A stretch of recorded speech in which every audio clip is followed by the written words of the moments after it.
হে তরুণিয়া নওজওয়ান জামাকেরা,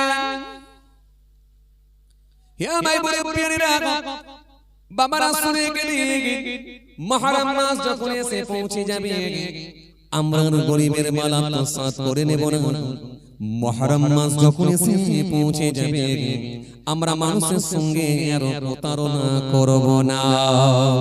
মুহররম মাস যখন এসে পৌঁছে যাবে, আমরা ওই সময় আর মিথ্যা কথার উপরে পণ্য বিক্রি করব না। মুহররম মাস যখন এসে পৌঁছে যাবে, আমাদের বাড়িতে আর বন্ধন ঢোকাবো না। মুহররম মাস যখন এসে পৌঁছে যাবে, আমাদের বাড়িতে আর মহিলা সমিতি হতে দেব না। মুহররম মাস যখন এসে পৌঁছে যাবে, আমরা এই মাসে গালাগালি করব না। আমরা মুহররম মাস যখন আসবে, অশ্লীল কথাবার্তা আপনারা বলবো না। মুহররম মাস যখন আমাদের সামনে চলে আসবে, মুহররম মাস যখন আমাদের সামনে আসবে, আমরা গরিবের মালা প্রসাদ করে নেব না। মুহররম মাস যখন আমাদের সামনে চলে আসবে, আমরা আর মানুষকে ঠকাবো না, ইত্যাদি ইত্যাদি।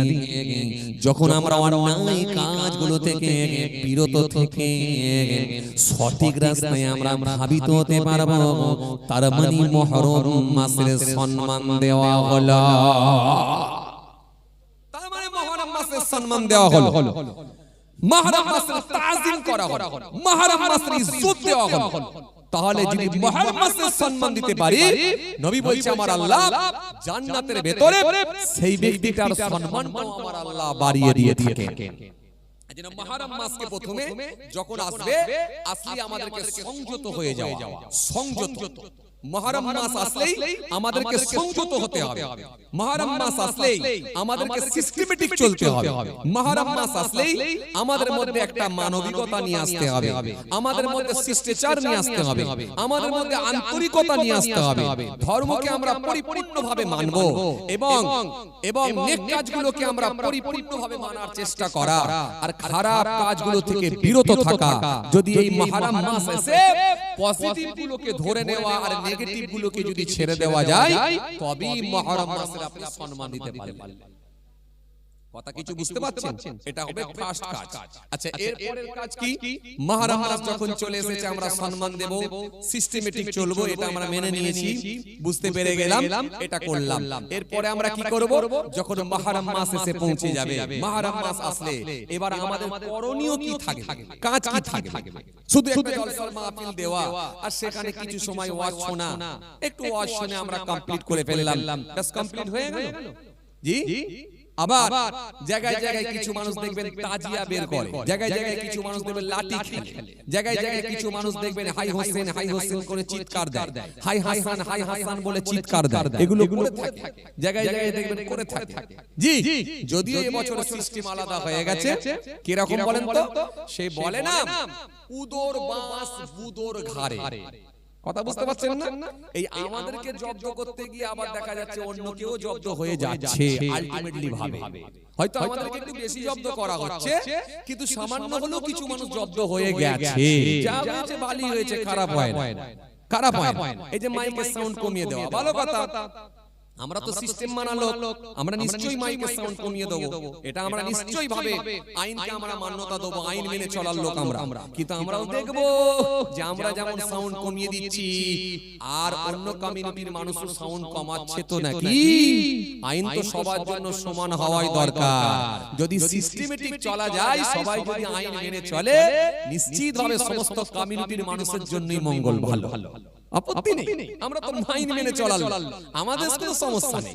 এই যে দেখেন এই বছরে গরু খাওয়া যাবে না, ভালো কথা, গরু খাবো না, তো ছাগল সাদকা দিয়ে, এই ছাগল কুরবানি দিয়ে দাও, খাসি কুরবানি দিয়ে দাও, খাসি হয়ে গেল। তো কাঁদছে কারা? যারা খেতে পায়নি তারা কাঁদছে, না বিক্রি যারা করতে পারেনি তারা কাঁদছে? যখন দেখছে কাঁদছে, বিক্রি যাচ্ছে, মানুষ দূরে সরে যাচ্ছে, অমনি বলছে চাপ নেওয়ার দরকার নাই, মসজিদ ভেঙে দেবো, মসজিদ ভেঙে দেবো, কারণ ওই মসজিদ ভেঙে দিলি বললি তখন বলবে না ঠিক আছে। সমস্যা তো ওই জায়গায়, কারণ ওই মসজিদ আর মাদ্রাসা আর বাংলাদেশ আর পাকিস্তান, ব্যাস এই যে চারটে কথা মুখস্থ রেখেছে এতেই তো চলে যাচ্ছে। যাক ঠিক আছে, সমস্যা নেই, চলুন এইভাবে যতদিন চলে চলুক। তবে হ্যাঁ, সত্যের একদিন জয় হবে, মানুষ একদিন বুঝবে, মানুষ একদিন বুঝবে। দেওয়ালে যখন পিঠ থেকে যাবে মানুষ তখন কিন্তু আর তাকিয়েও কিন্তু কিছু দেখতে পাবে না, সেই দিনটা কিন্তু আর খুব বেশি দিনে না। চলুন আমি আপনাদের সামনে যে কথা বোঝাতে চাইছিলাম, তাহলে মুহররম মাসে আমাদের করণীয় কাজ কি সেটাও কিন্তু আমাদের মনে রাখতে হবে। এই মাস যখন আসবে এই মাসে আমরা কি কি কাজ করব দেখতে হবে, এগুলো আপনাকে এবারে মনে রাখতে হবে। এই মাসের কাজ কি? হে তরুণিয়া নওজওয়ান যুবকেরা, হে আমার মুরব্বিরা, বাবারা শুনে কে দিকে কিতাবের মধ্যে পাওয়া যায় এই মুহররম মাস যখন এসে পৌঁছে যাবে আমার রাসূলুল্লাহ সুন্দর করে জানিয়ে দিয়েছেন এই মুহররম মাস যখন আমাদের সামনে এসে পৌঁছে যাবে, মুহররমের প্রথম তারিখে যদি কোনো ব্যক্তি মুহররমের প্রথম তারিখে যদি কোনো ব্যক্তি 2 রাকাত নামাজ আদায় করে, আমার আল্লাহ এত খুশি হয়ে যায়, আমার আল্লাহ এত রাজি হয়ে যায়, এত সন্তুষ্ট হয়ে যায়, ওই ব্যক্তিটার জন্য একজন ফারিস্তা মুতাইন করে দেন। ওই ফারিস্তাটা ওই ব্যক্তির জন্য আমার আল্লাহ মুতাইন করে দেন।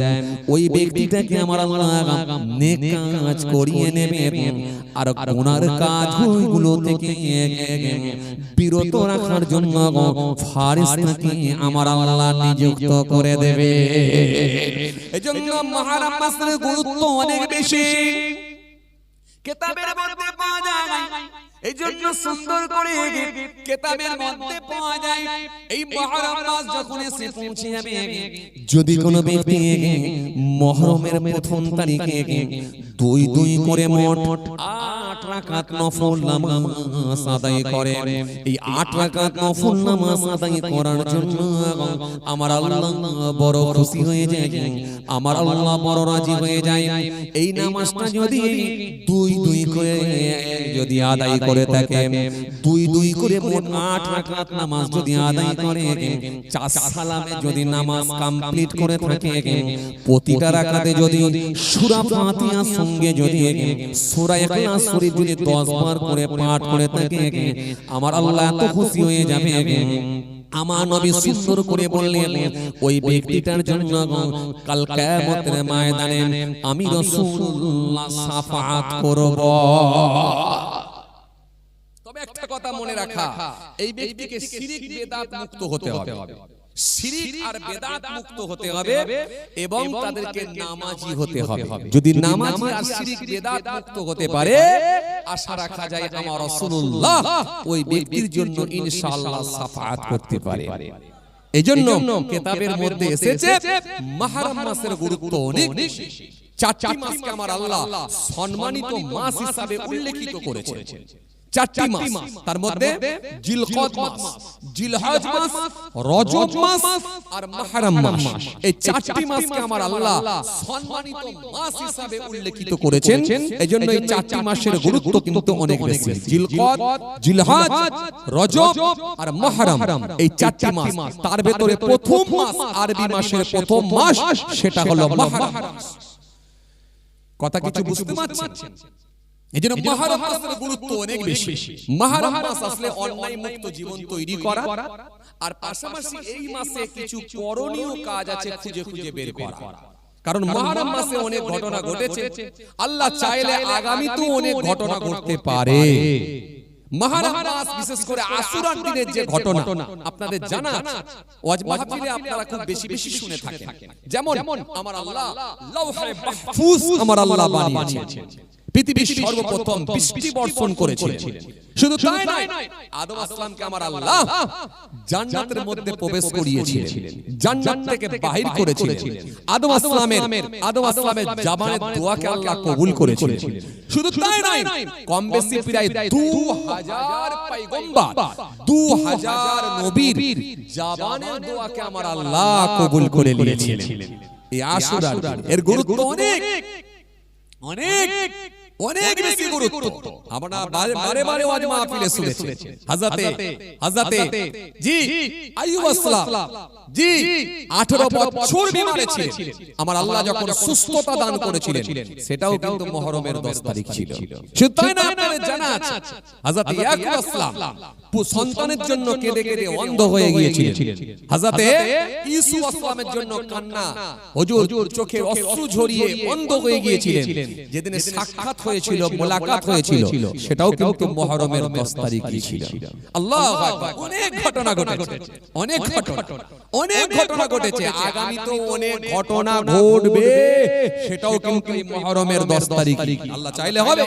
তার ভেতরে অত্যন্ত বেদনাদায়ক ঘটনা, অত্যন্ত দুঃখজনক ঘটনা, অত্যন্ত কষ্টকর ঘটনা, যেটা হলো হযরতে ইমাম হোসেন রাদিয়াল্লাহু তাআলা আনহু, যিনি কারবালার প্রান্তে শহীদি মওত বরণ করেছিলেন, শাহাদাত বরণ করেছিলেন। জি, হযরত ইমাম হোসেন রাদিয়াল্লাহু তাআলা আনহুকে যেদিন শহীদ করে দেওয়া হয়েছিল সেটাও কিন্তু মুহররমের 10 তারিখই ছিল। তা বলে আপনি ভাববেন না যে এই মুহররমের 10 তারিখে ইমাম হোসেন রাদিয়াল্লাহু তাআলা আনহু শাহাদাত বরণ করেছিলেন বলি যে এই মুহররম মাসের 10 তারিখে আশুরার দিনের গুরুত্ব এত বেশি। আসলে কিন্তু মুহররমের 10 তারিখের গুরুত্ব, আশুরার দিনের গুরুত্ব অনেক আগে থেকে আল্লাহ বাড়িয়ে দিয়েছেন। অনেক ঘটনা ঘটেছে, তার মধ্যে সবথেকে দুঃখজনক এবং বেদনাদায়ক ঘটনা যেটা ইমাম হোসেন রাদিয়াল্লাহু তাআলা আনহু রাসূলুল্লাহর কলিজার টুকরা নাতি, তিনি শহীদি মওত বরণ করেছিলেন, যেটা উম্মতে মুহাম্মাদির জন্য বড় কষ্টদায়ক, বড় দুঃখজনক ঘটনা। এই ঘটনা, এই ওয়াকিয়া যখন আমাদের সামনে তুলে ধরা হয়, 3-4 ঘন্টা সময় নিয়ে যখন কেউ তুলে ধরে, তখন উম্মতে মুহাম্মাদি সহ্য করতে পারে না, চোখ দিয়ে 1-2 কাতরা অশ্রু ঝরিয়ে দেয়। কারণ ইমাম হোসেন রাদিয়াল্লাহু তাআলা আনহু শাহাদাত বরণের যে ঘটনা, শাহাদাত ইমাম হোসেন রাদিয়াল্লাহু তাআলা আনহু যে শাহাদাত বরণ করেছিলেন, শহীদি মওত বরণ করেছিলেন, সেই যে ঘটনা, এটা উম্মতে মুহাম্মাদির জন্য অত্যন্ত কষ্টকর। এটা সহ্য করতে পারে না। একটু নরম দিলের মানুষ হলে চোখ দিয়ে পানি ঝরে যায়, সহ্য করতে পারে না। জি, সেটাও কিন্তু মুহররমের 10 তারিখই ঘটেছিল। এই মুহররমের 10 তারিখে হযরতে মূসা আলাইহিস সালাম তিনি দরিয়া পার হয়েছিলেন। আপনাদের জানা আছে ফেরাউন বাহিনী যখন ধাওয়া করেছিল, ইমাম হোসেন হযরতে মূসা সালাম তখন দরিয়া পার হয়েছিলেন। দরিয়ার উপরে লাঠির আঘাত করতেই দরিয়া দুই দিকে সরে গিয়েছিল। দরিয়ার পানি দুদিকে সরে যাওয়ার ফলে ওই দরিয়ার উপর দিয়ে আল্লাহ রাস্তা বানিয়ে দিয়েছিলেন। যেদিনে হযরতে মূসা সালাম দরিয়া পার হয়েছিলেন, সেটাও কিন্তু মুহররমের 10 তারিখই ছিল। শুধু তাই নয়, আপনাদের জানা আছে ভাইরা, আমার বন্ধুরা, আমার সাথী মহব্বতের ভাইরা, শুধু তাই নয়, হযরতে নূহ আসলাম তিনি নৌকা বানিয়েছিলেন। যে নৌকা বানিয়েছিলেন, ওই নৌকার উপরে ঈমানদার ব্যক্তিগুলোকে, ঈমানদার বান্দাগুলোকে, ঈমানদার মানুষগুলোকে নৌকার উপরে চাপিয়েছিলেন। ওই নৌকা যেদিনে ঘুরতে ঘুরতে ঘুরতে এই বন্যা চুলোর ভেতর থেকে প্রায় পাহাড়ের উপরে 40 গজ পানি উঠে গিয়েছিল। নূহ নবীর সন্তান পর্যন্ত ওই পানিতে দরিয়ায় ডুবে চিরকালের মতো বিদায় নিয়েছিল।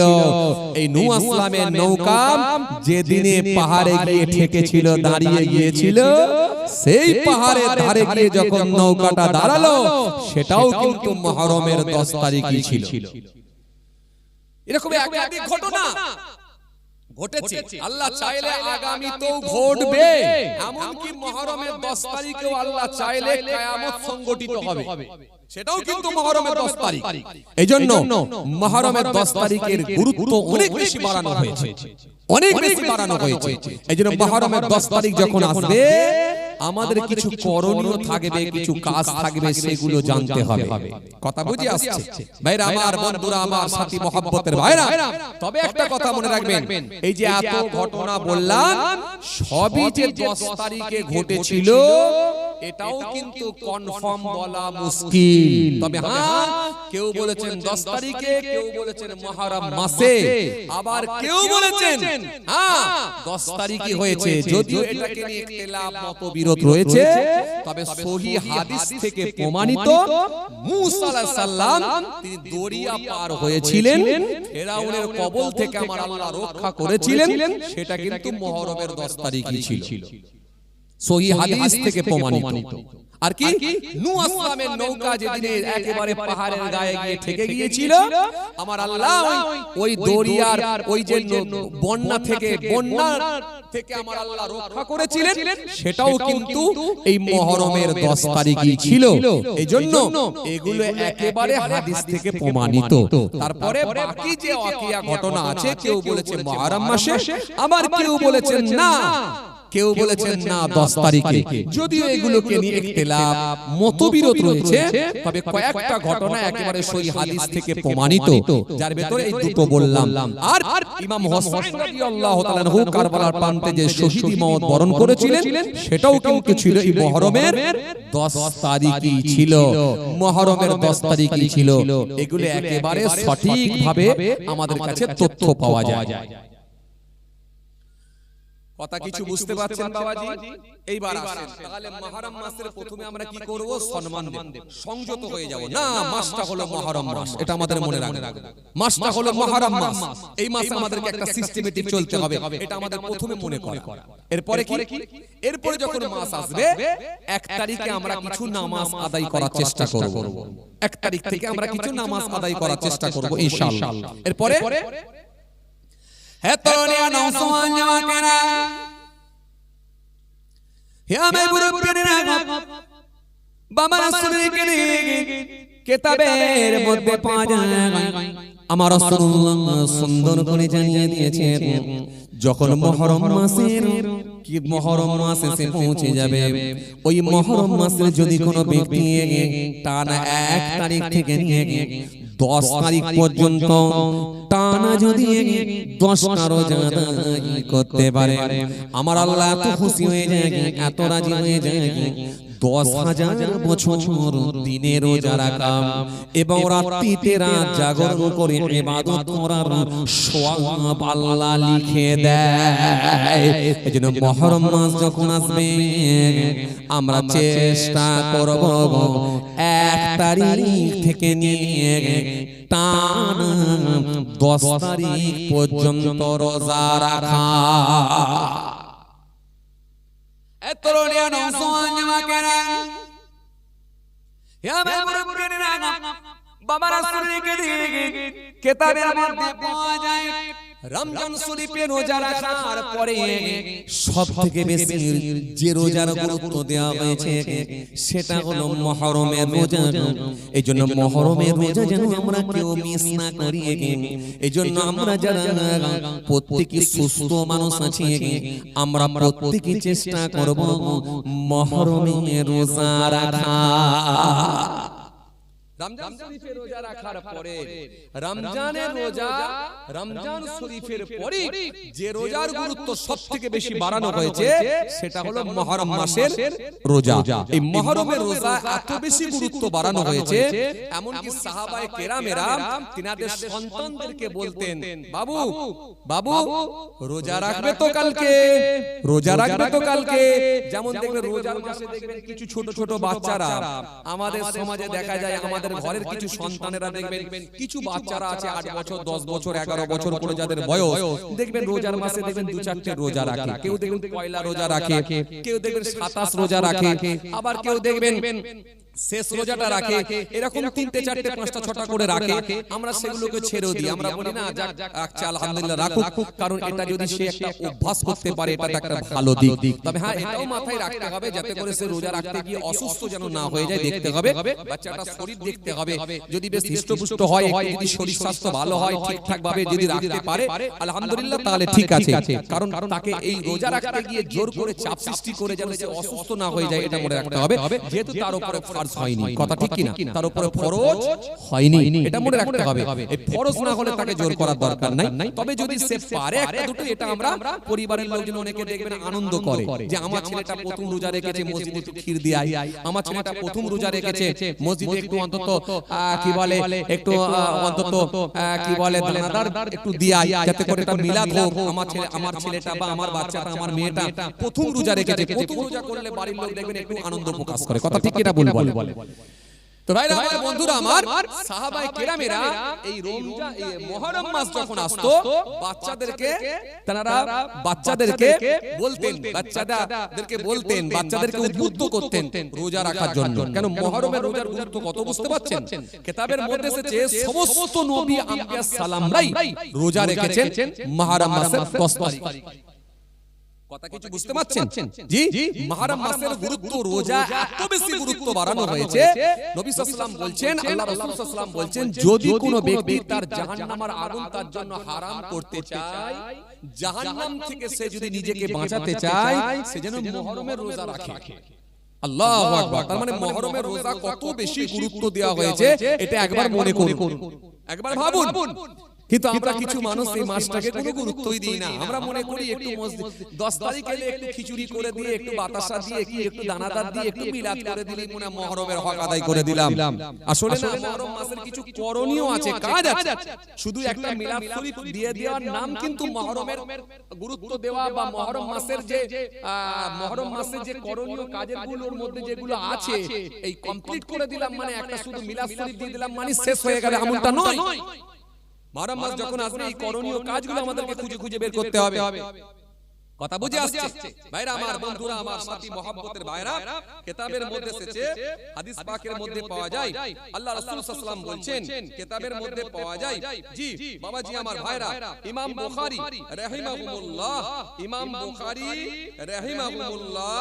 তিনি 4 জন রাবীর মাধ্যমে একটা হাদিস বর্ণনা করেছেন। 4 জন রাবীর মাধ্যমে একটা হাদিস বর্ণনা করেছেন। কে?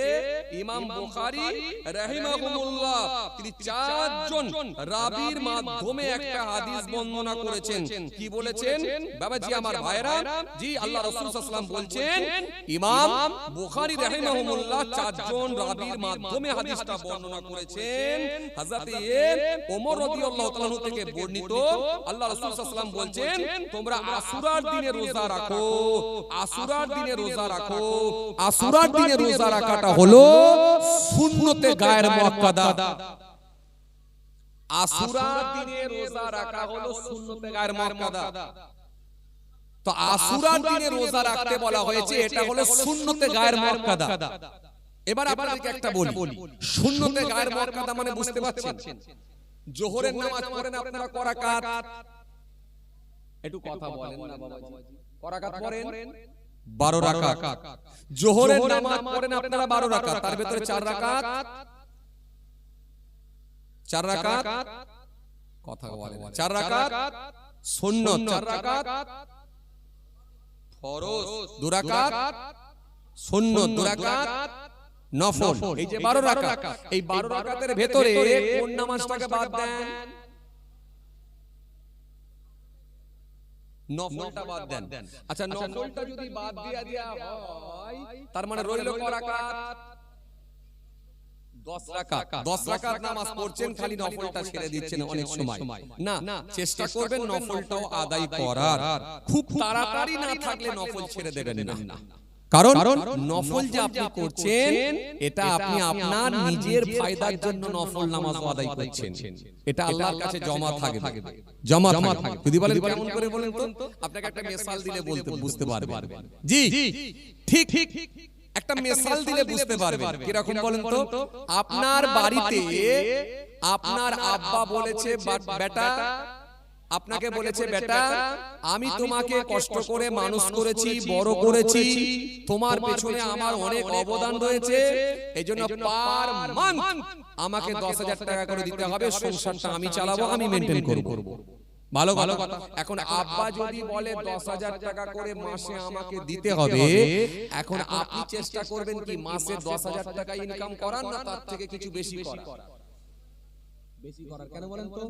আপনি চেষ্টা করছেন যে 10,000 টাকা যদি আব্বাকে দিতে হয়, আমি যদি অন্তত 14-15,000 টাকা কামাতে পারি, তাহলে ওই 4-5 হাজার টাকা আমি নিজে হাত খরচা করতে পারবো।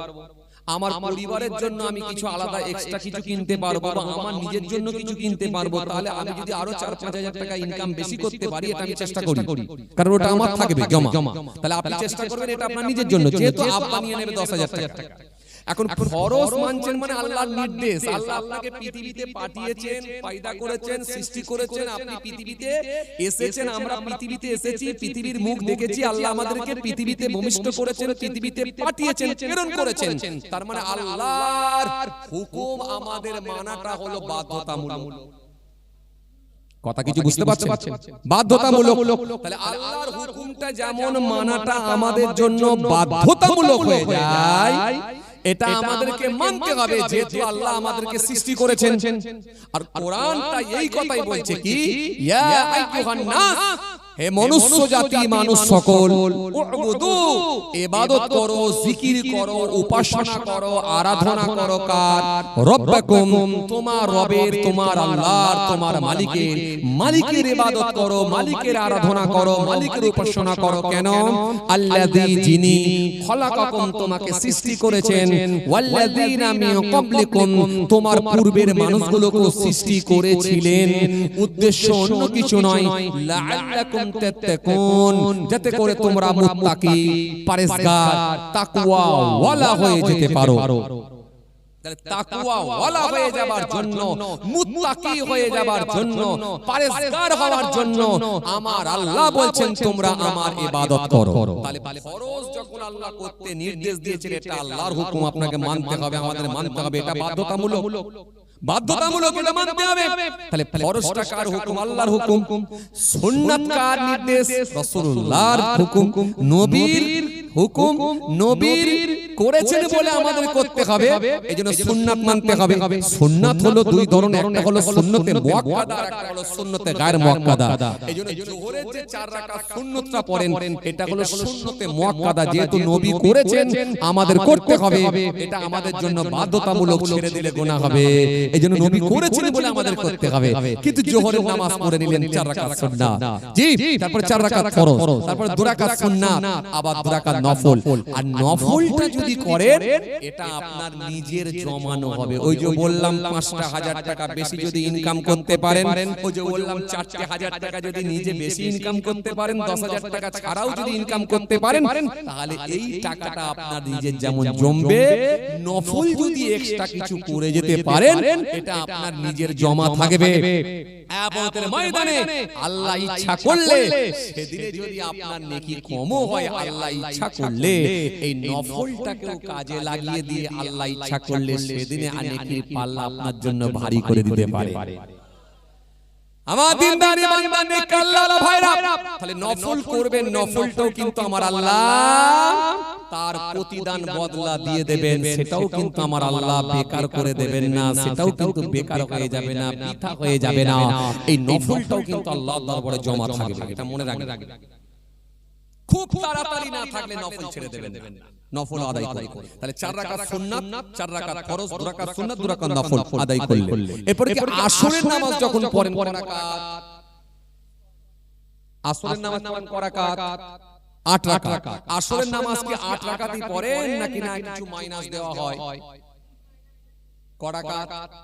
4 রাকাত। এই যে 4 রাকাত মাইনাস দিয়ে দেন, এটা দেখবেন অনেকেই পড়ে না। কেন বলেন তো? এটা হলো সুন্নতে গায়র মুআক্কাদা, ছেড়ে দিলে গুনাহ হয় না, আর পড়ে নিলে আল্লাহ নেকি দেবে, তাকে কিন্তু আমার আল্লাহ নেকি থেকে বঞ্চিত করবে না।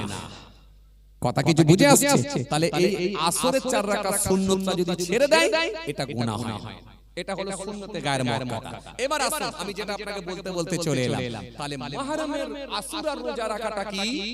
সুন্নতে গায়র মুআক্কাদা, মানে ছেড়ে দিলে গুনাহ হয় না, আর করে নিলে আল্লাহ অনেক নেকি সওয়াবের হকদার করবে, বঞ্চিত করবে না। তাহলে রোজার গুরুত্ব কত বুঝতে পারছেন তো? আগে আমি বলেছি কিন্তু 10টা রোজা রাখলে কি হবে এবং এই রোজার গুরুত্ব এত বেশি কেন আমি আগেই বলেছি। ভাইরা আমার খুব ভালো করে বোঝার চেষ্টা করবেন। জি, এইজন্য নবী বলছেন যে ব্যক্তি জাহান্নামের আগুন হারাম করে নিতে চায় সে যেন আশুরার রোজা রাখে। আর ইমাম বুখারী রাহিমাহুল্লাহ চারজন রাবীর মাধ্যমে হাদিসটা বর্ণনা করেছেন। হযরতে ওমর ফারুক রাদিয়াল্লাহু তাআলা আনহু থেকে বর্ণিত হাদিস, আল্লাহ রাসূল সাল্লাল্লাহু আলাইহি ওয়াসাল্লাম বলেছেন তোমরা আশুরার রোজা রাখো। আশুরার রোজাটা হলো সুন্নতে গায়ের মুআক্কাদা। তাহলে সুন্নতে গায়ের মুআক্কাদা মানে আপনাদেরকে বুঝিয়ে দিতে পেরেছি। তাহলে সুন্নতে গায়ের মুআক্কাদা হলেও কিন্তু এর গুরুত্ব কিন্তু অনেক বেশি আছে। তাহলে আশুরার রোজা কিন্তু অনেক বেশি বাড়ানো হয়েছে গুরুত্ব। এবার আসে ভাইরা আমার, বন্ধুরা আমার, সাথী মহব্বতের ভাইরা, কিতাবের মধ্যে এসেছে, জি সহিহ মুসলিম শরীফে 2636 নম্বর একটা হাদিস এসেছে, হযরত কাতাদা রাদিয়াল্লাহু তাআলা আনহু থেকে বর্ণিত হাদিস। আল্লাহ রাসূল সাল্লাল্লাহু আলাইহি ওয়াসাল্লাম বলেন সিয়ামু ইয়াউমুল আশুরা আহতাসিবু আলাল্লাহি আন ইউকাফিরা সালাতাল্লাতী ক্বাবলা। আল্লাহ রাসূল সাল্লাল্লাহু আলাইহি ওয়াসাল্লাম বলেন তোমরা আশুরার রোজা রাখো। জি, আশুরার রোজা যদি রাখো আমি আশা রাখি পূর্বের 1 বছরের গুনাহগুলোকে আল্লাহ মাফ করে দিতে পারেন। তাহলে আশুরার রোজা গায়ের মুআক্কাদা, সুন্নতে গায়ের মুআক্কাদা হলেও যদি এই রোজাটা কেউ আদায় করে বা রাখে, আল্লাহ ইচ্ছা করলে পূর্বের 1 বছরের গুনাহকে আল্লাহ মাফ করে দিতে পারে। এবার আপনারা আমরা বলবো, যদি আমরা মনে করি আমাদের গুনাহ কমানো দরকার আছে, গুনাহ মাফের দরকার আছে, তাহলে কিন্তু আমরা রাখতে পারি। এই রোজার গুরুত্ব কিন্তু অনেক বেশি বাড়ানো হয়েছে। আর আগে আমরা কি শুনলাম যে রমজানের ফরজ রোজার পরেই যদি কোন রোজার গুরুত্ব বাড়ানো হয়ে থাকে সেটা হলো আশুরার রোজা, সেটা হলো মুহররমের রোজা। তাহলে মুহররমের রোজার গুরুত্ব কিন্তু অনেক বেশি। কথা বুঝে আসছে? তাহলে এই মাস যখন আসবে আমাদেরকে নামাজ এবং রোজা অবশ্যই রাখতে হবে, এটা আমাদেরকে মনে রাখতে হবে। ভাইরা আমার, বন্ধুরা আমার, সাথী মহব্বতের ভাইরা, ইমাম জালালউদ্দিন সুয়ুতী রাহিমাহুল্লাহ আল জামিউস সাগীর কিতাবের মধ্যে 5051 নম্বর একটা হাদিস এসেছে, একেবারে সহিহ সনদ, হযরত আবু হুরায়রা রাদিয়াল্লাহু তাআলা আনহু থেকে বর্ণিত হাদিস। আল্লাহ রাসূল সাল্লাল্লাহু আলাইহি ওয়াসাল্লাম বলেন যে তোমরা আশুরার দিনে রোজা রাখো। আশুরার দিনে সমস্ত নবী আম্বিয়া সালামরাই রোজা রেখেছেন। আশুরার রোজা সমস্ত নবী আম্বিয়া সালামরাই রেখেছেন। তার মানে পূর্বের নবী আম্বিয়া সালামরাই সবাই কিন্তু আশুরার রোজা রেখেছেন। 2636 নম্বর হাদিস। তার মানে এখান থেকে একেবারে স্পষ্ট হলো, প্রমাণ হলো আশুরার রোজার গুরুত্ব কিন্তু অনেক বেশি, অনেক বেশি। আমি আপনাদেরকে এটাই বোঝাতে চাইছি, আশুরার রোজার গুরুত্ব কিন্তু অনেক বেশি বাড়ানো হয়েছে। এজন্য আমরা চেষ্টা করব মুহররম মাস যখন আসবে আশুরার রোজা সবাই কিন্তু আমরা রাখার চেষ্টা করব ইনশাআল্লাহ। বিশেষ করে যাদের উপরে রমজানের রোজা ফরজ হয়ে যায় এই রকম ব্যক্তিগুলো কিন্তু কেউ যেন আমরা আশুরার রোজা ছেড়ে না দিই, এটা আমাদের মনে রাখতে হবে।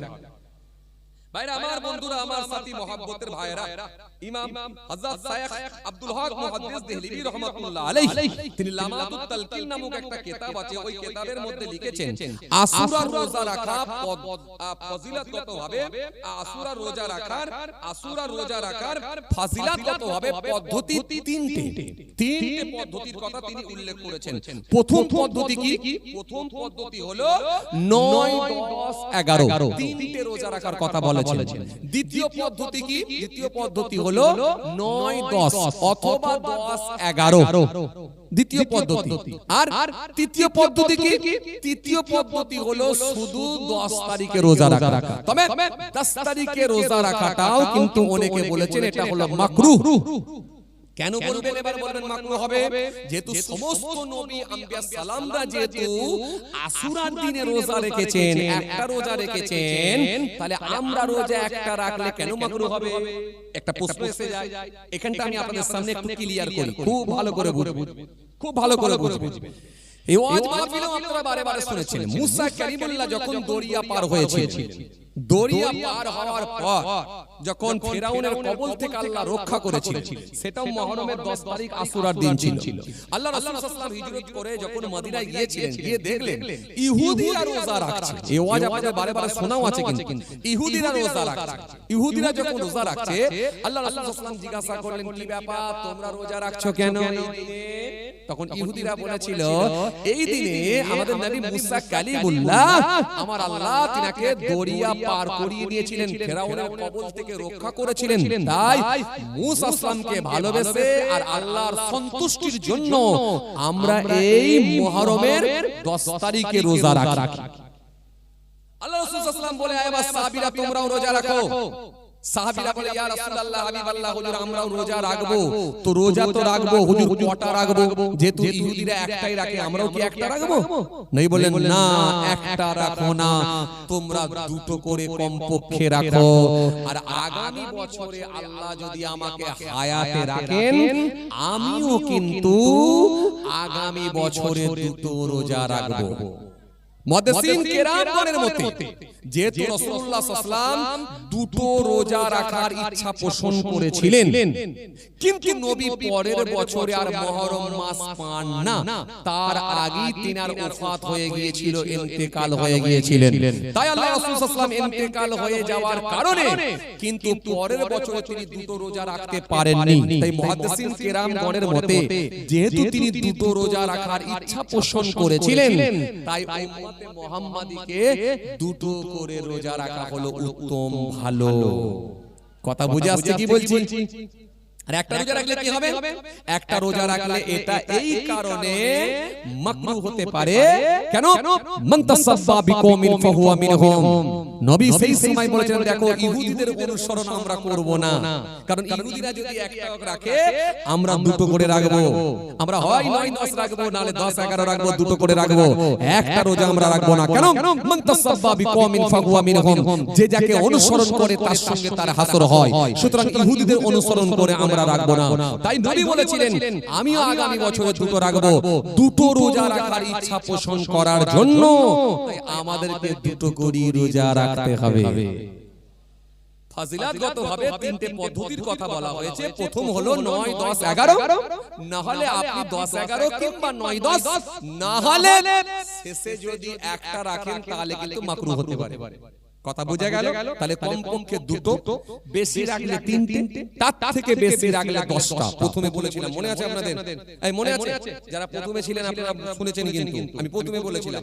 তাহলে বেশি হলে 10টা, তারপরে হলে তিনটে, তারপরে হলে দুটো, কমপক্ষে দুটো, তার বেশি কিন্তু তার থেকে যেন কম না হয়ে যায়। এটা আমরা চেষ্টা করব ইনশাআল্লাহ। হে তোরিয়া নওসান জামাকেরা,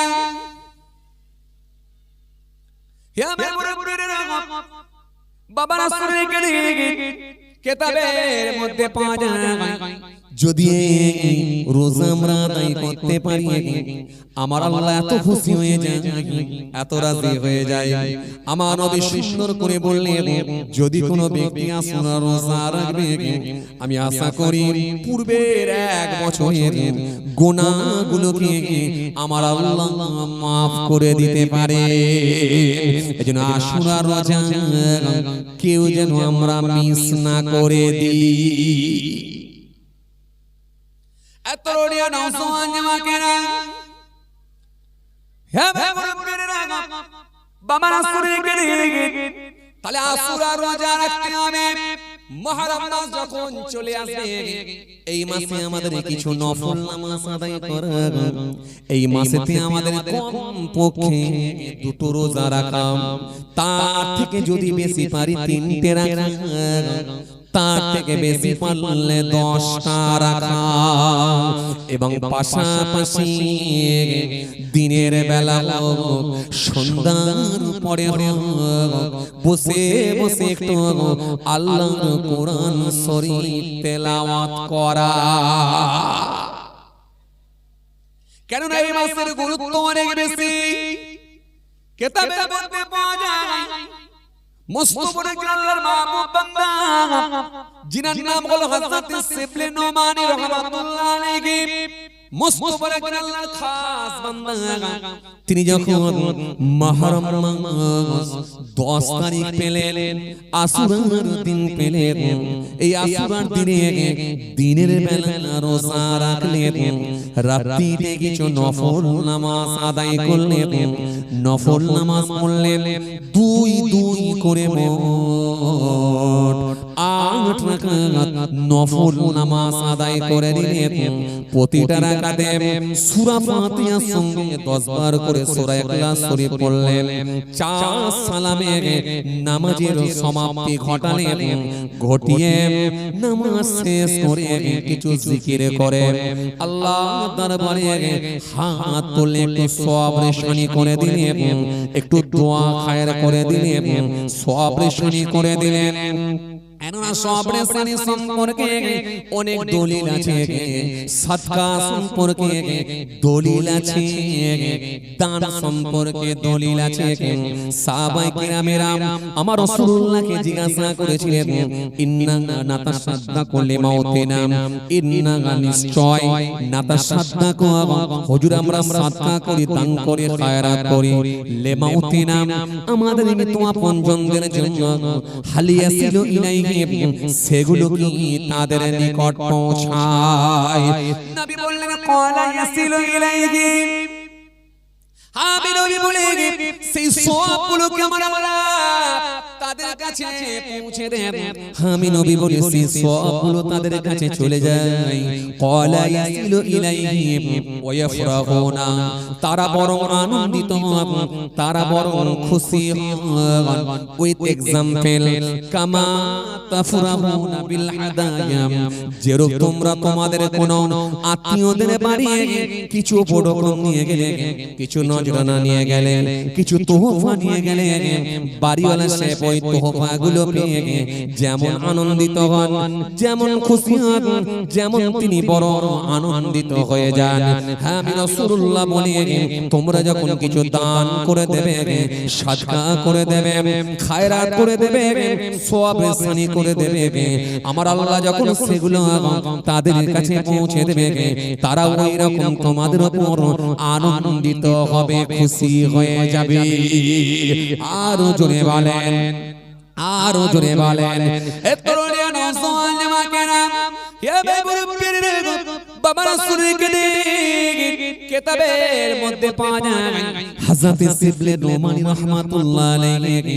দিনের বেলা রোজা রাখলেন রাত্রিতে 8 রাকাত নামাজ আদায় করলেন দুই দুই করে মোট 8 রাকাত নফল নামাজ পড়লেন 4 সালামে নামাজের সমাপ্তি ঘটালেন সূরা ফাতিহার সঙ্গে সূরা ইখলাস শরীফ পাঠ করলেন এইভাবে নামাজ আদায় করে আল্লাহ দরবারে কিছু জিকির করলেন কিছু জিকির করলেন জিকির করলেন আল্লাহ নামে তাসবিহ পড়লেন নবীর ভালোবাসায় কিছু দরুদের শরীফ পাঠ করলেন দরুদের নজরানা খানা নিয়ে ওই জিকির খানা নিয়ে সব কিছু নিয়ে আল্লাহ দরবারে হাত তুলে মানাজাত করলেন ও আমার আল্লাহ ও আমার মালিক ও আমার রব ও আমার স্রষ্টা আমি দিনের বেলা রোজা রেখেছি নফল কিছু নামাজও পড়েছি কোরআন তেলাওয়াত করেছি কিছু জিকির করেছি কিছু তাসবিহ পড়েছি ও আমার আল্লাহ সব কিছু আমি তোমার দরবারে জমা দিলাম তুমি দয়া করে মেহেরবানি করে যদি তুমি কবুল করে থাকো এই সবটুকুকে নিয়ে শহাদায়ে কারবালা হুজুর যারা শহীদ হয়ে শহীদ হয়ে গেছেন শহাদা হুজুররা যারা শুয়ে আছেন নবীর কলিজার টুকরা নাতিরা যারা শহীদ হয়ে গিয়েছেন রাসূলুল্লাহর কলিজার টুকরা নাতি ইমাম হোসেন রাদিয়াল্লাহু তাআলা আনহু কারবালার প্রান্তে শহীদ হয়ে গেছেন এবং নবীর নাতির কলিজার টুকরা শহীদ হয়ে গেছেন ও আমার আল্লাহ যেটুকু আমি তেলাওয়াত করেছি এই সওয়াবটুকুকে নিয়ে রাসূলুল্লাহর আওলাদের কাছে পৌঁছে দেবে আয় আমার আল্লাহ বিশ্বের মুমিন যারা আছে ও আমার আল্লাহ মুমিন মুমিনাত যারা আছে মুমিন মুমিনাত যারা আছে আল্লাহ বিশ্বের যত মুসলমান আছে ইমানদার আছে প্রত্যেকের রুহে সওয়াব পৌঁছে দেবেন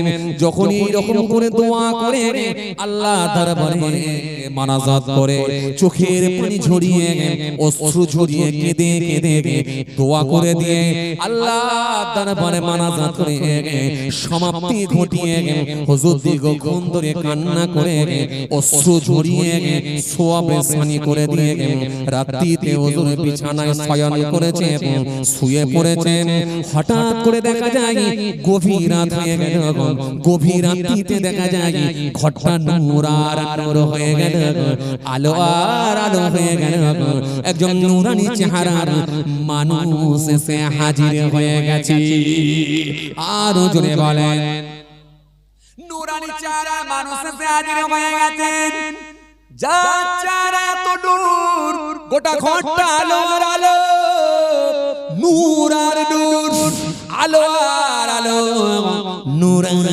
নূর হয়ে গেছে ওই নূরানি চেহারার মানুষটাকে দেখে হুজুর আর সহ্য করতে পারলেন না হুজুর সেই সময় বললেন আপনি কে আপনার পরিচয়টা আমাকে দেন ওই নূরানি চেহারার মানুষটি বলেছিলেন বাবা শিবলে নোমানি শুনে রাখো তুমি কি আমায় চিনতে পারো না তুমি কি আমায় বুঝতে পারো না আমি হলাম রাসূলুল্লাহর কলিজার টুকরা নাতি হযরত ইমাম হোসেন রাদিয়াল্লাহু তাআলা আনহু তোমার সামনে দাঁড়িয়ে আছি আর জোরে বলেন তোমার সামনে দাঁড়িয়ে আছি আমি ইমাম হোসেন রাদিয়াল্লাহু তাআলা আনহু তোমার সামনে দাঁড়িয়ে আছি হযরত শিবলে নোমান রাহমাতুল্লাহ আলাইহি বলেন এই কথা যখনই আমি দেখলাম এই কথা যখনই আমি শুনলাম আমি আর সহ্য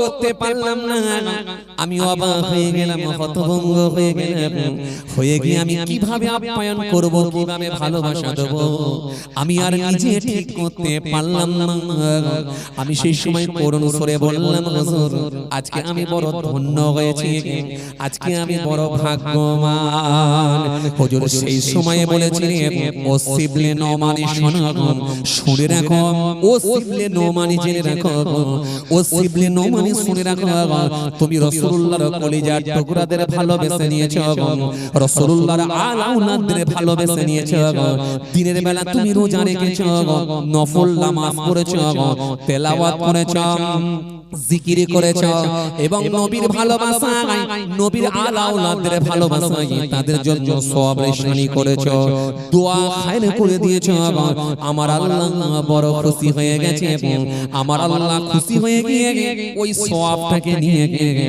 আমাদের কাছে আমার আল্লাহ পৌঁছে দিয়েছে আর জোরে বলেন আর জোরে বলেন এ শিবলে নোমানি শুনে রাখো আমি রাসূলুল্লাহর নাতে তোমার জন্য দোয়া চাই আমি রাসূলুল্লাহর কলিজার টুকরা নাতি আমি তোমার জন্য দোয়া চাই আমার আল্লাহ ভালোবেসে সেই দিনেতে কাল কিয়ামতের ময়দানে তোমারও মর্যাদা তোমারও সম্মানকে আমার আল্লাহ বৃদ্ধি করে দেবে বাড়িয়ে দেবে আমার আল্লাহ ভালোবেসে সেই দিনেতে তোমাকেও আমার আল্লাহ জান্নাতে দেবে নানা জান সেই দিনে নানা জানের সুপারিশ সাফাতটাও তুমি পেয়ে যাবে আর জোরে বলেন আর জোরে বলেন হযরত শিবলে নোমানি বলেন সেই রাতে আমি আর ঘুমাতে পারলাম না রাতটা আমি জাগ্রত অবস্থায় থেকে জেগে জেগে বাকি রাতটা ইবাদত করে কাটিয়ে দিয়েছিলাম কথা কিছু বুঝতে পারছেন এই জন্য মুহররম মাস আসা মানে শুধু হই হই করার জন্য নয় মুহররম মাস আসা মানে শুধু যে লাঠি খেলার জন্য তাজিয়া বের করার জন্য নয় মুহররম মাস আমি দেখছিলাম সোশ্যাল মিডিয়ায় প্রশাসন বলছে ডিজে বাজানো যাবে না হায় রে হায় আস্তাগফিরুল্লাহ জি কিছু মুসলমানকে ডেকে বলছে ডিজে বাজানো নিষেধ, ডিজে বাজানো যাবে না, নিষিদ্ধ। যদি ডিজে বাজান তাহলে আইনত ব্যবস্থা নেব। সোশ্যাল মিডিয়ায় দেখছিলাম, সোশ্যাল মিডিয়ার খবর, ডিজে বাজানো যাবে না আর কোনো অস্ত্র বের করে মিছিল করা যাবে না। আমি বললাম ঠিক হয়েছে, আলহামদুলিল্লাহ। এই দুটোই তো ইসলামে নিষেধ। আরে প্রশাসনকে নিষেধ করতে হচ্ছে, হায় রে হায়, এটা আমরা অবাক হয়ে যাই, যেটা আমার ইসলাম নিষেধ করেছে। ইসলাম যেটাকে নিষেধ করেছে, ইসলাম যেটাকে কোনো সময় প্রাধান্য দেয়নি, ইসলাম নিষিদ্ধ করেছে, ইসলামের নিষিদ্ধ কাজগুলো যদি আমরা করি তাহলে আজকে প্রশাসন দৃষ্টি আকর্ষণ করছে আমাদেরকে। প্রশাসন বলছে এগুলো করা অন্যায়, ডিজে বাজাতে পারবেন না, অস্ত্র বের করতে পারবেন না। অথচ মুহররমে অস্ত্র নিয়ে বের করা এবং মুহররমে ডিজে বাজানো, তাজিয়া বের করা, এটাও কিন্তু ইসলাম নিষেধ করেছে। কোরআন হাদিসের দৃষ্টি দিয়ে যদি দেখেন, ইসলাম কখনো কিন্তু এটার কিন্তু গুরুত্ব দেয় না। ইসলাম কখনো বলে না এটাকে জায়েজ। ইসলাম সর্বসময় নিষেধ করেছেন ডিজে, তাজিয়া, অস্ত্র নিয়ে মিছিল করা, এগুলো সব কিন্তু শরীয়ত বহির্ভূত কাজ, শরীয়ত বহির্ভূত কাজ। আজকে সেই কাজ কিছু মানুষ করে, তাকে প্রশাসন নিষেধ করছে। ভাবতে অবাক লাগে। হ্যাঁ, আজকে আমাদের দ্বারা এরকম কাজ যদি হয়, আমরা আইনের চাপে পড়ে মানতে রাজি, কিন্তু আল্লাহ যেখানে নারাজ, আল্লাহ যেখানে নিষেধ করেছেন, নবী যেখানে নিষেধ করেছেন, সেখানে আমরা মানতে নারাজ। আল্লাহ বললে মানছি না, নবী বললে মানছি না, পুলিশের চাপে পড়ে মানছি। লজ্জা হওয়া আমাদের উচিত, লজ্জা হওয়া উচিত। যদিও এটা একেবারে সীমিত, সব জায়গায় হয় না, আলহামদুলিল্লাহ, এটা গর্ব করে বলতে পারি। আমার চোখে তো পড়েই না সেরকম। রিয়ার যদি হয়তো কিছু কিছু জেলায়, রিয়ার হয়তো কিছু কিছু রাজ্যে যদিও হয়ে থাকে, এটা আমি বলবো, প্রশাসন কেন বলবে, আমরা বলবো চরম অন্যায়, অন্যায়। ডিজে ইসলামে কখনো, ইসলাম কখনো এর ডিজে বাজাবার নির্দেশ দেয় না, ইসলাম কখনো অস্ত্র নিয়ে মিছিল করার নির্দেশ দেয় না। আর আমরা কিছু মানুষ, তারা শরীর দিয়ে রক্তপাত করছি, শরীর দিয়ে রক্ত ঝরাচ্ছি, হাই হোসেন হাই হোসেন করে চিৎকার করছি, আর মনে মনে ভাবছি বিরাট শোক পালন করছি, বিরাট মনে হয় ইমাম হোসেন রাদিয়াল্লাহু তাআলাকে ভালোবাসা দেখাতে পেরেছি। এটা ইসলাম বলে না। ইমাম হোসেন রাদিয়াল্লাহু তাআলা কে যদি ভালোবেসে আপনি শরীর দিয়ে যদি রক্ত ঝরাতে পারেন, রক্তপাত করাতে পারেন, শরীর দিয়ে যদি রক্ত ঝরিয়ে দিতে পারেন, তো তিনার বড় ভাই ইমাম হাসান রাদিয়াল্লাহু তাআলা আনহু, তিনিও তো রাসূলুল্লাহর বড় নাতি ছিলেন। ইমাম হাসান রাদিয়াল্লাহু তাআলা কে দুশমনের দল বিস্ফোরণ করিয়ে শহীদ করেছিল। তাহলে ইমাম হোসেন রাদকে ভালোবেসে যদি শরীর দিয়ে রক্তপাত করেন, শরীর দিয়ে যদি রক্ত ঝরিয়ে দেওয়া যদি জায়েজ হয়ে যায় আপনার কাছে, তাহলে ইমাম হাসান রাদিয়াল্লাহু তাআলা কে ভালোবেসে তাহলে একটু বিষ খাওয়া তো দরকার ছিল। তার বেলায় বলছেন না কেন, ওটা খেলি পটল লাগার তলায়, ওটা খেলেই পটল ডাঙার তলায়, মানে আর বাঁচবে না, ওটা করবে না। আর শরীর দিয়ে কিছুটা রক্ত বের করে দিয়ে বলছি ইমাম হোসেনকে বিরাট ভালোবেসেছি। আরে ভালো যদি বাঁচতে হয়, এই দিনে নামাজ পড়ো, নফল নামাজ পড়ো, কোরআন তেলাওয়াত করো, রোজা রাখো, আল্লাহর নামে তাসবিহ পড়ো, জিকির করো, তাসবিহ পড়ো। নবীর ভালোবাসায় রাতের অন্ধকারে চোখ দিয়ে অশ্রু ঝরিয়ে দাও, পানি ঝরিয়ে দাও, এটা ভালোবাসা। কথা বুঝে আসছে ভাইরা আমার, বন্ধুরা আমার, সাথী মহব্বতের ভাইরা, ভুল বুঝবেন না, রাগ করবেন না। কিছু সময় আপনাদের খেদমতে আলোচনা করলাম, আমার জন্য দোয়া করবেন, আমিও আপনাদের জন্য দোয়া রাখি। আল্লাহ যদি ফের কোনদিন সুযোগ দেয় ইনশাআল্লাহ আলোচনা হবে। ভাইরা আমার, বন্ধুরা আমার, সাথী মহব্বতের ভাইরা, যাই হোক, আমার ভাইদেরকে আমি বলেছিলাম যে 9টা পর্যন্ত থাকবো, আসতে একটু লেট হয়েছে বলে, বৃষ্টি হচ্ছিল, প্রচুর পানি হচ্ছিল, বুঝতেই পাচ্ছেন, রাস্তা একেবারে পুরো পানিতে, পুরো একেবারে গাড্ডাগুলো বুঝে গেছে, ঠিকঠাক ভাবে বোঝা যাচ্ছে না। তো যাই হোক, এই পানি কাদার মধ্য দিয়ে সবকিছু উপেক্ষা করে আল্লাহ পৌঁছে দিয়েছেন, তাই একটু লেট হয়েছে বলে তাই 9:30 পর্যন্ত করে দিয়েছি। আল্লাহ যদি ফের কোন সুযোগ দেয় ইনশাআল্লাহ আলোচনা হবে।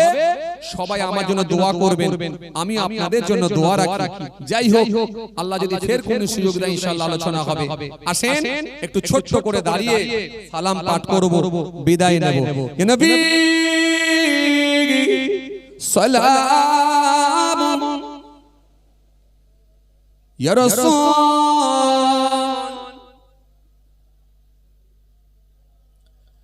ইয়া হাবিব। একটু আপনারা আগে আসেন না, ও পেছন দিকের ভাইরা একটু আগে আসেন, আসেন মহব্বতে পড়ে ইয়া নবী সালাম ইয়া রাসূল ইয়া হাবিব সালাম আলাইকা সালাওয়াতুল্লাহ আলাইকা। আজ ঈদে এ মুবারক, আজ রোজে এ মুসররত, আজ ওয়াক্তে বিলাদাত, আজ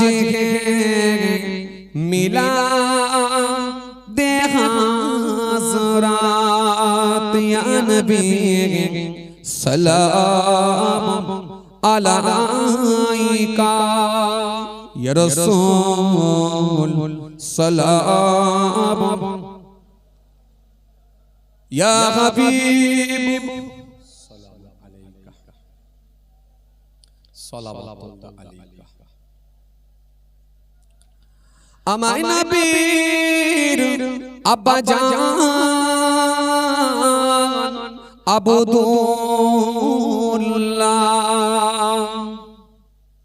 আমার নবীর আম্মা জান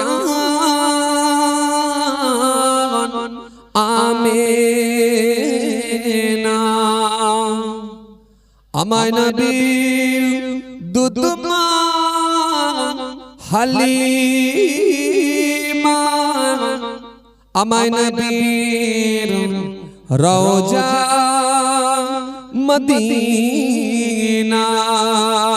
ইয়া নবী সালাম আলাইকা ইয়া রাসূল সালাম আলাইকা ইয়া হাবিব সালাম আলাইকা সালাওয়াতুল্লাহ আলাইকা।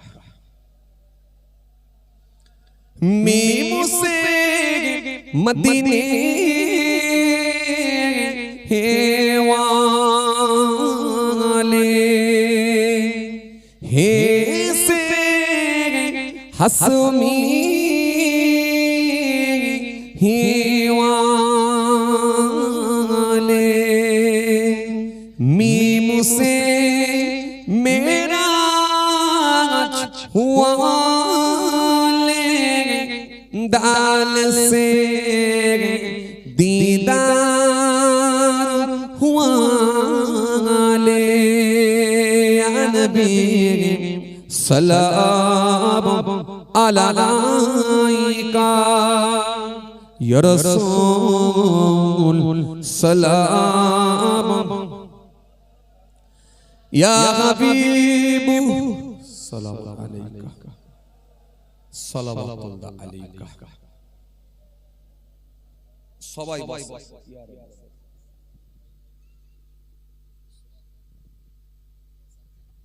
কি আছে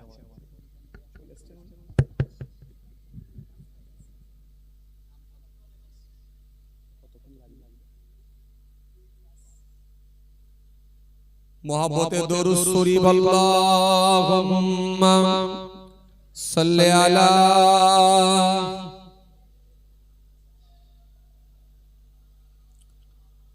व अला आलि सय्यिदना। मोहब्बत दरूद शरीफ अल्लाहुम्मा सल्ले अला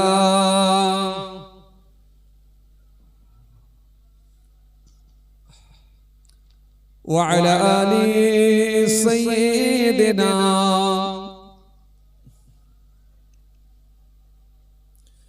ডেকে নেবে সেদিন আমারে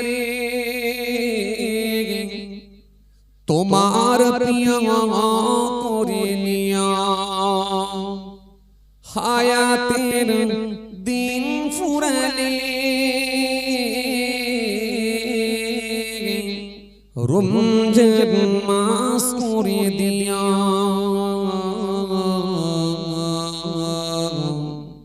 জুম্মার দিন করে দিয়া কলেমা নসিব মোর দিয়া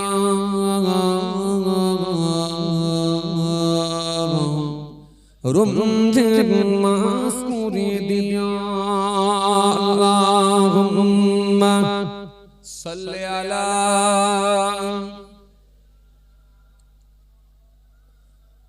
ওয়া আলা আলি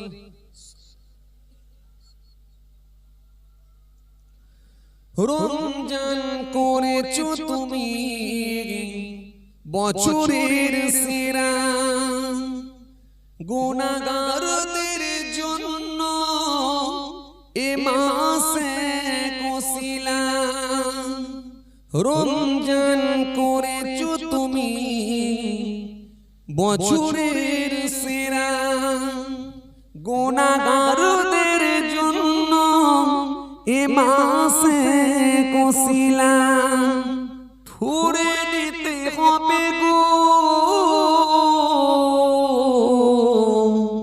চলে এলে মাস তুলে নিতে হবে গো পুণ্যি সাবান দয়ার মাবুদ মরণে কি পার কিয়া কলেমা নসিব মোর দিয়া রমজান মাস করে দিয়া জুম্মার দিন করে দিয়া ডেকে নেবে সেদিন আমারে তোমার প্রিয় করে নিয়া হায়াতের দিন ফুরালে রমজান মাস করে দিয়া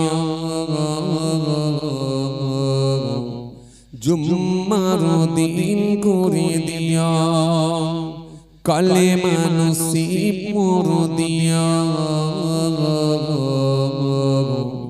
রমজান মাস করে দিয়া আল্লাহুম্মা সাল্লি আলা আলহামদুলিল্লাহ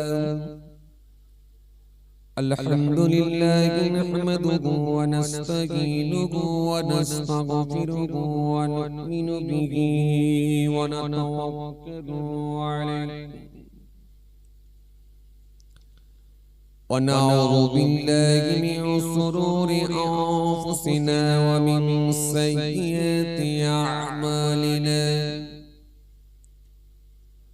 من يهده الله فلا مضل له ومن يضلله فلا هادي له ونشهد أن لا إله إلا الله وحده لا شريك له ونشهد أن محمدا ورسوله صلى الله عليه وسلم إن الله وملائكته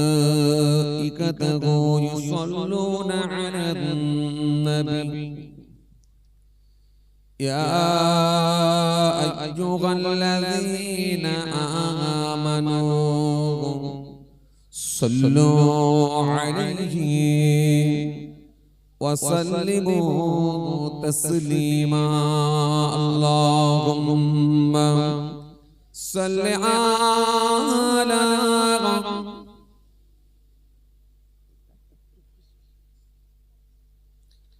وعلى آل سيدنا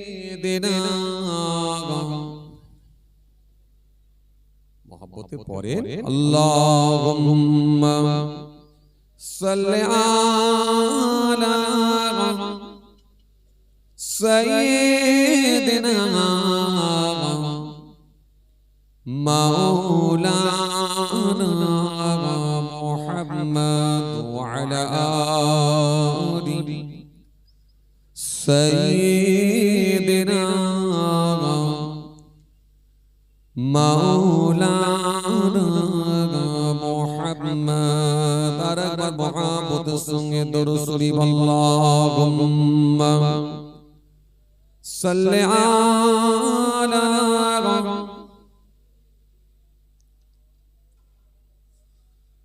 ওয়া আলা আলি।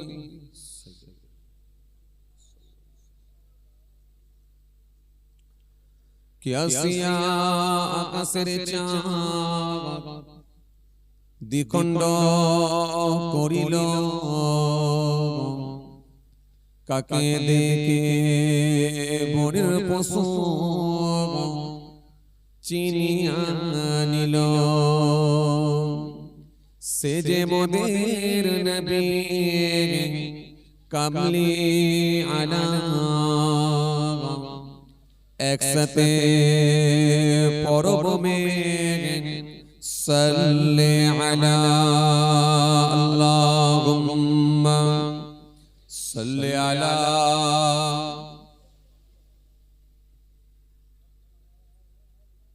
পড়েন দরুদ শরীফ পড়েন। ওয়া আলা আলি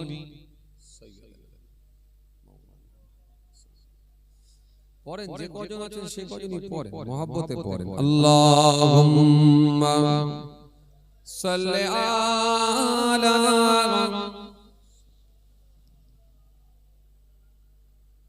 ওয়া আলা আলি।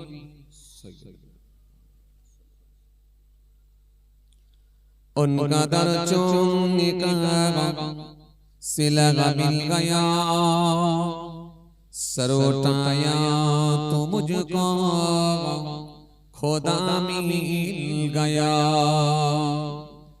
आसियों का बरा मर्तबा मिल गया, हसर में दामने मुस्तफा मिल गया। अल्लाहुम्मा सल्ली अला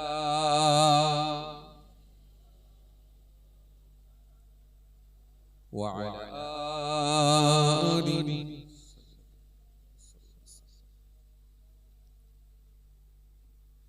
किया सिया आकाशेर चाँद দ্বিখণ্ড করিল, কাকে দেখে বনের পশু চিনিয়া নিল।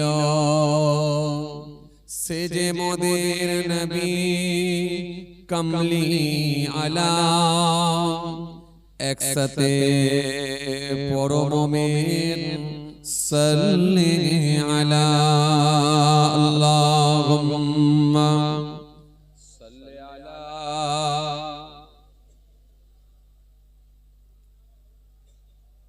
ওয়া আলা আলি সাইয়্যিদিনা।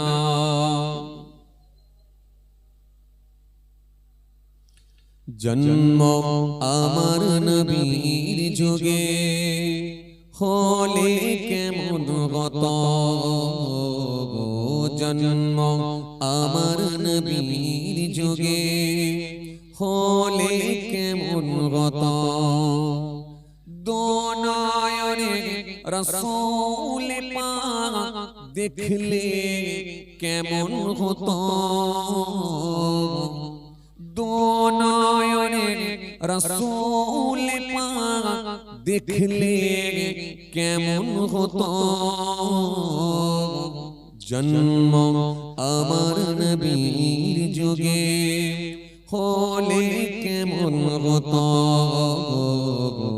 জন্ম আমার নবীর যুগে হলে কেমন হতো। আল্লাহুম্মা সাল্লি আলা